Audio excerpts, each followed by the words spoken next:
Si os volvéis a Él de corazón y con toda el alma practicando la verdad, volverá Él a vosotros y nunca más apartará su rostro.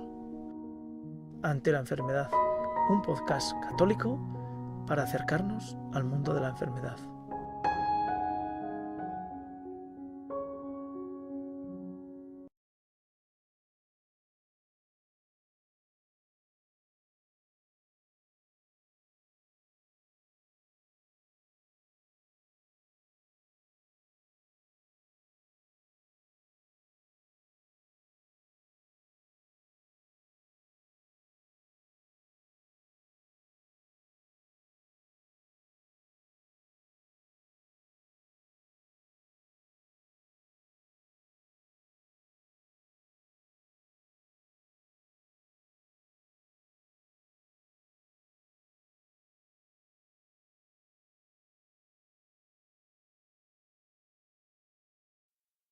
Bueno amigos, estamos ante una nueva entrega de Ante la enfermedad.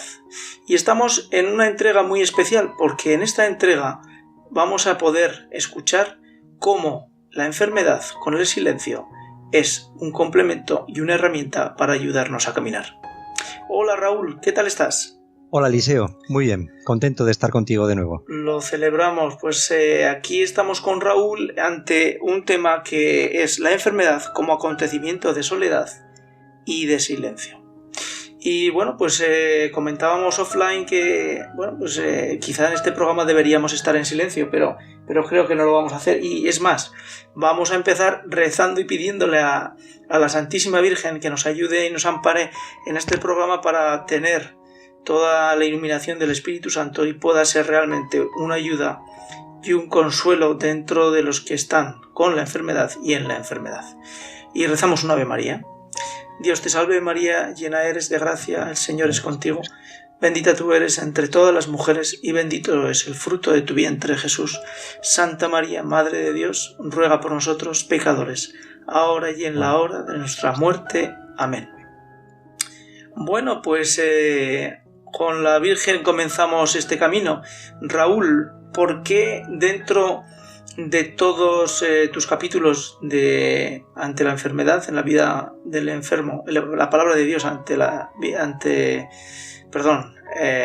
palabra de Dios en la vida del enfermo, cómo pensaste en el silencio como parte fundamental para poder dar esas pistas a los que te leemos? Bueno, pues porque otra cosa no, pero un enfermo lo que va a experimentar sin duda alguna es el silencio, porque va a haber un cambio fundamental en su vida, todavía de un enfermo, del que no ha estado enfermo y de repente enferma, su vida cambia y los momentos de silencio que antes no los tenía nunca, pues en muy poco tiempo se convierten en sus momentos más cotidianos. Y ese silencio puede ser un silencio que te angustie, que te lleve a la desesperación, o puede ser un silencio que sirva para encontrar, como si fuera una radio, la sintonía casi perfecta con Dios. Porque Dios fundamentalmente habita en el silencio. Cuando leí por primera vez este capítulo dentro de tu serie, pensé, y siempre que lo hablamos y lo medito, veo claramente que el silencio es la herramienta, pero la herramienta no solamente para el enfermo, sino para cualquier creyente, para cualquier católico que quiera estar en presencia de Dios. Pero si lo hacemos referido al que está alejado, al que tiene la fe endeble, el silencio es todavía más poderoso. Y diré el porqué. Cuando uno entra en una iglesia y empieza a hablar, y empieza a rezar y a pedir y a interceder y a presentar, que son muchas de las formas que pues, los católicos y los cristianos podemos llegar a pedir dentro de una iglesia ante el sagrario, nos percatamos que cuando estamos callados durante 10 minutos hay algo en nuestro interior que no somos nosotros que empieza a hablar y que empieza a decirnos cosas que no son propias de nuestro pensamiento, sino que van más allá. Raúl, ¿en qué medida ese silencio que tú planteas en la enfermedad es tan importante? Bueno, yo creo que es fundamental. Me ha gustado este comentario que has hecho, ¿verdad? Cuando uno sea creyente, no creyente, practicante mucho, poco, regular o nada, y se introduce en una iglesia o no necesariamente en una iglesia, ¿no? Pero hace un momento de silencio, se para, cierra los ojos y guarda silencio. En ese momento se produce un cambio sustancial. Se oye algo dentro de uno, entendedme, se siente, ¿no? Se siente que algo se remueve dentro de uno, porque Dios es como si se escondiera en el silencio. Y a mí me recuerda, fíjate, el silencio, lo digo por esto para el enfermo, con algunos que lo he hablado, esto ocurre, ¿no? Yo creo que el camino hacia el cielo es un camino también como de volver a encontrar nuestra interioridad silenciosa, donde habita Dios, donde nos espera Dios. Nosotros venimos del silencio y volvemos al silencio, y entonces estos momentos de silencio, en el fondo, a mí me suenan como si estuviera evocando algo que ya he vivido, que es que vuelvo de un sitio o vuelvo de o de algo que pregusto ya porque es a un lugar o a un modo de vida al que me dirijo, ¿no? Es como si fuera algo extraño y a la vez algo cercano, el silencio, y es porque allí se esconde Dios de manera modesta, ¿verdad? En el silencio, no como si fuera un rey no, de una manera humilde, como es Dios, se esconde en el silencio, ¿no? Yo recuerdo cuando era joven y hacía algo de montaña, por obligación, que nunca por devoción. Cuando subía, y normalmente siempre hacía montaña solo por cuestión de trabajo. Cuando subía al pico, la sensación que tenía cuando estaba en lo alto era siempre de soledad y silencio. Pero dentro de esa soledad y dentro de ese silencio había algo que no me acababa de gustar ni de convencer. Raúl, ¿en qué medida eso demuestra o muestra que ese silencio realmente abre una puerta hacia tu interior y te muestras tal y como estás? Bueno, creo entenderte qué es lo que no te gustaba de silencio. Lo que yo sentía por dentro, lo que estaba viviendo, mi interior. Es decir, algo había allí que no me hacía sentir confortable, ¿no? Cómodo. Sí. El descubrir, ¿no? El descubrirte, el verte, ¿no? Sí. El mirarte hacia adentro, ¿no? Sí. Tu interior. Bueno, pero el hecho de que uno mire a su interior, eso es muchísimo, ¿no? Claro, cuando miramos a nuestro interior vemos nuestras cloacas, ¿no? Si escarbamos vemos lo que no se ve en la oscuridad, ¿no? Pero ver al interior y verse, eso ya es ver luz, eso es tener luz. En cualquier caso, los hombres que están en silencio, tú has dicho subir una montaña, los hombres que ejercitan el silencio, la oración o la meditación. La meditación, cuando digo meditación, es la oración el encuentro con el Señor, ¿no? A través del silencio, a través de la oración. Estos hombres son distintos o se les identifica enseguida. Porque incluso hasta en el rostro, hasta en la faz de estas personas, un hombre que tiene vida interior, que cultiva esa vida interior, tiene una mirada, tiene una forma de hablar, o hasta una forma de mirar, una forma de estar distinta a aquel que no está acostumbrado al silencio, que está siempre cohabitando con ruidos. Y cuando digo ruidos no me refiero a ruidos necesariamente ruidos de decibelios, sino pues a los ruidos que provocan pues los artificios de este mundo o las distracciones de este mundo, ¿no? Los rasgos, las miradas, las sonrisas de estas personas. Podríamos decir una persona que desprende paz, y esto es porque son personas marcadas por lo que el cardenal Sara habla o dice porque están marcados por la fuerza del silencio. Me gusta mucho este término de la fuerza del silencio, que es el título de un libro del cardenal Sara, que es muy interesante. Uh-huh. En el capítulo hay algo que voy a leer y dice: señala Romano Guardini en El Señor que es en el silencio donde suceden los grandes acontecimientos. En un primer momento, la visita de esta soledad impuesta puede generar una especie de síndrome de abstinencia y provocar en el enfermo desorientación, tristeza y destemple. Ese párrafo a mí me recuerda y me trae cuando... ¿De dónde es este párrafo, perdona, Eliseo? Del capítulo de la enfermedad como acontecimiento de soledad y de silencio. Vale, del escrito de Iglesia. Dices. Sí, correcto, sí. Sí. Y vale, allí, cuando lo leí, lo que me recuerda a mí es esa sensación que siempre cuando uno llega a visitar a un enfermo, o estás cuidando a tu enfermo, o tú estás en la enfermedad, pero no sería el pensamiento. Sería el pensamiento cuando tú dejas al enfermo.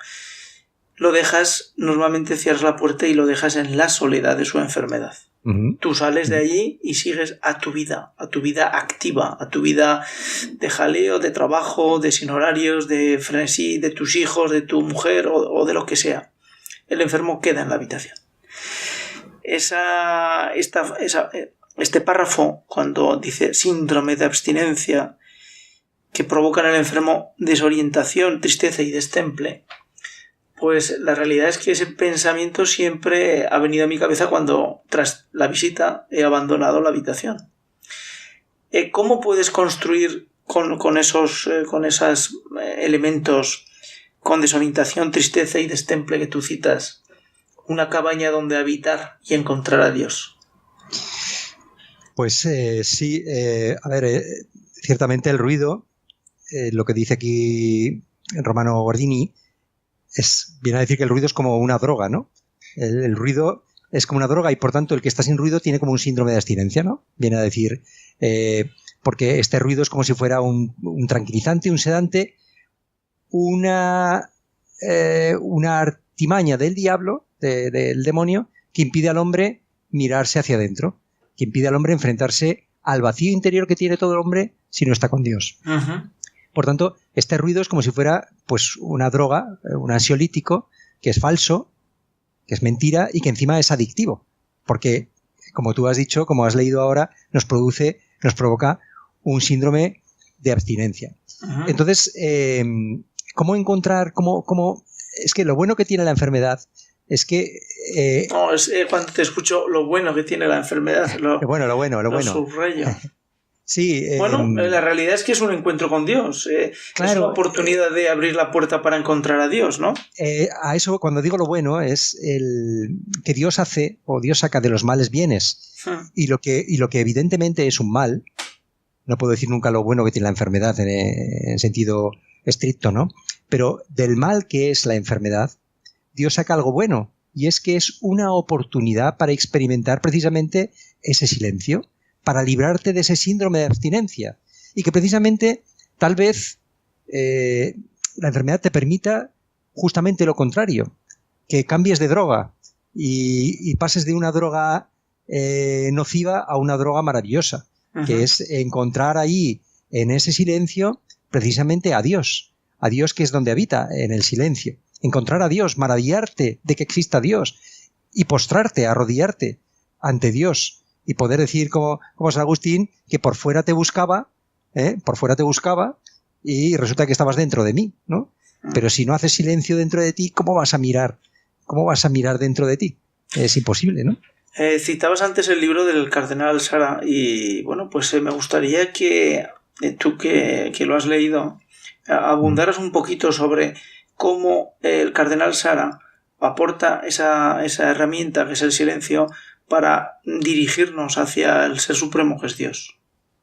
Bueno, el cardenal Sara lo que hace es una apología del silencio en su libro, sobre todo porque él lo que explica es hay numerosos capítulos y cada uno de ellos se plantea alguna de las vertientes, de los aspectos del silencio, pero sobre todo lo que a mí, te puedo decir lo que a mí más me ha llamado la atención. En primer lugar, seguramente es algo que yo descubro en la vida normal, en mi trabajo, y es que se felicita, se destaca a aquellas personas que son capaces de hablar en cualquier momento, de decir cualquier cosa. Él viene a decir que en este mundo el que escucha, aquel que se destaca por su capacidad de escucha y que prefiere a veces los silencios a la palabra, se le ve como una persona apocada, una persona rara, una persona inferior. No sé si llega a decir esta palabra de inferior, pero desde luego una persona menor. Sin embargo, aquel que habla, aquel que destaca por su oratoria o por ser el centro de las conversaciones, es más considerado siempre. A mí me pasa en las reuniones de trabajo, por ejemplo, al final la persona que está callada se le dice, oye, pero tú di algo, ¿qué pasa? No te interesa, no pueden pensar a lo mejor que esa persona puede estar escuchando y que a lo mejor escuchando pues esté también trabajando, ¿no? Y esto pasa también con los políticos, por ejemplo. Creo que también el cardenal Sara se refiere a esto, ¿no? Él viene a decir que las palabras no tienen sentido, da igual, la cuestión es hablar, o sea, la cuestión es decir, la cuestión es que tiene mucho más valor si uno habla a que si se queda en silencio, ¿no? El hablar por hablar es valorado, ¿no? Y luego, bueno, pues viene a decir también que el silencio es anticipo, ¿no? Esto lo he comentado ya al principio de nuestra conversación, que es un anticipo de la eternidad. A mí esto me ayuda mucho, ¿no? Dios está enamorado de nosotros. Dios nos ama profundamente. Y como cuando uno ama a su amada, cuando uno ama a su amada tampoco necesita hablar demasiado, ¿no? Uh-huh. Cuando uno está delante de su amada, pues le mira a los ojos, la amada mira al amado a los ojos y tampoco hace falta hablar. Uh-huh. Es que sobran las palabras, ¿verdad? A mí me pasa también, confieso, cuando estoy con mi esposa y a veces nos acostamos para dormir, me refiero, el hecho de que ella esté a mi lado, a veces nos dormimos y ni siquiera nos hemos hablado, pero el hecho de que esté a mi lado para mí me hace estar contento. Terminar el día con ella a mi lado y despertarme con ella a mi lado, tampoco necesitamos hablar demasiado. Uh-huh. Estoy ya contento, me siento amado, me siento que amo y ya está. Sobran las palabras, podríamos decir. Uh-huh. Y bueno, a mí hay algo que me gustaría que habláramos también, y es que algo que también el cardenal Sara me parece de una sabiduría extraordinaria, la intuición que nos da respecto de el silencio de Dios ante lo que ocurre en el mundo. Y me refiero al problema del ateísmo. Mucha gente ha llegado al ateísmo, ha llegado a la negación de Dios, mucha gente que está alejada de Dios, porque interpreta que el hecho de que Dios guarde silencio ante el sufrimiento del hombre, ante las catástrofes, por ejemplo, ante las injusticias, lo interpreta como un abandono, una indiferencia de Dios o directamente una impotencia de Dios. Por tanto, si Dios guarda silencio, si Dios no actúa, o si no actúa porque no puede o porque no quiere, uh-huh, que sería todavía peor, eso es que Dios no existe. O sea, ¿qué clase de Dios puede permitir el exterminio de judíos inocentes? La Shoah. ¿Qué clase de Dios puede permitir un cáncer? ¿Qué clase de Dios puede permitir que mi hijo esté sufriendo de esta manera? ¿Qué clase de Dios? ¿No? ¿Por qué puede permitir esto? Y el cardenal Sara da una respuesta que es extraordinaria, es fantástica, es de una sabiduría, porque además uno siente que intuye que esta es la verdad.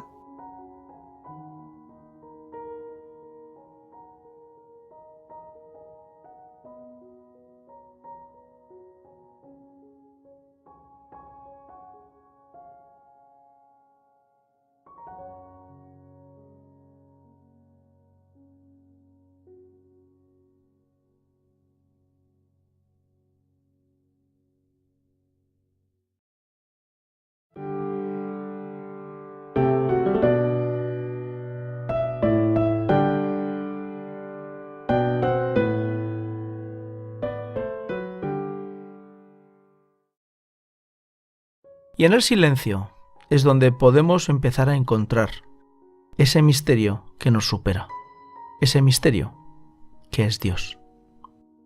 Tomamos la reflexión del libro Introducción al Cristianismo de Joseph Ratzinger. Y en su punto 7, dentro del capítulo Yo creo, amén, dice así: creo en ti. Todavía no hemos hablado del rasgo más fundamental de la fe cristiana, su carácter personal. La fe cristiana es mucho más que una opción a favor del fundamento espiritual del mundo. Su enunciado clave no dice creo en algo, sino creo en ti. Es encuentro con el hombre Jesús y en ese encuentro experimenta el sentido del mundo como persona. En su vivir por el Padre, en el carácter inmediato y vigoroso de su unión suplicante y contemplativa con el Padre, es Jesús el testigo de Dios, por quien lo intangible se hace tangible, por quien lo lejano se hace cercano. Más aún, no es un puro y simple testigo al que creemos lo que ha visto en una existencia en la que ha llegado a alcanzar la profundidad de toda la verdad. No, es la presencia de lo eterno en ese mundo, en su vida, en la entrega sin reservas de su ser a los hombres. Se hace presente el sentido del mundo, se nos brinda como amor, que también me ama a mí y que hace que valga la pena vivir la vida con el don incomprensible de un amor que no está amenazado por ningún pasado ni por ningún ofuscamiento egoísta. El sentido del mundo es el tú, ese tú que no es un problema que hay que resolver, sino el fundamento de todo, fundamento que no necesita a su vez ningún otro fundamento. La fe es, pues, encontrar un tú que me sostiene y que, en medio de todas las carencias y de la última y definitiva carencia que comporta el encuentro humano, regala la promesa de un amor indestructible, que, además de ansiar la eternidad, la otorga. La fe cristiana vive de que no existe el puro entendimiento, sino el entendimiento que me conoce y me ama. ¿De qué puedo confiarme a Él con la seguridad de un niño que en Él, tú, de su madre, ve resueltos todos sus problemas? Por eso la fe, la confianza y el amor son, a fin de cuentas, una misma cosa. Todos los contenidos en torno a los cuales gira la fe no son sino aspectos concretos del cambio radical, del yo creo en ti, del descubrimiento de Dios en el rostro del hombre de Jesús de Nazaret. Como hemos visto antes, esto no nos libra de pensar, ¿eres tú de verdad el que ha de venir? Esto es lo que en un momento oscuro y angustioso preguntó Juan el Bautista, es decir, el profeta que mandó a sus discípulos a Jesús de Nazaret, el profeta que dijo de él que era el más grande, el que solo podía ayudar a preparar los caminos del Señor. ¿Eres tú el profeta? ¿Lo eres realmente? El creyente vivirá siempre en esa oscuridad que crea a su alrededor como prisión, de la que no se puede huir, la oposición del que no cree. La indiferencia del mundo que sigue adelante como si nada hubiera sucedido parece ser solo una burla de sus esperanzas. ¿Lo eres realmente? A hacernos estas preguntas nos obliga la honradez del pensamiento y la responsabilidad de la razón. Y también la ley interna del amor que quisiera conocer más y más a aquel a quien ha dado en sí para poder amarle más y más. ¿Lo eres realmente? ¿Eres tú el Mesías?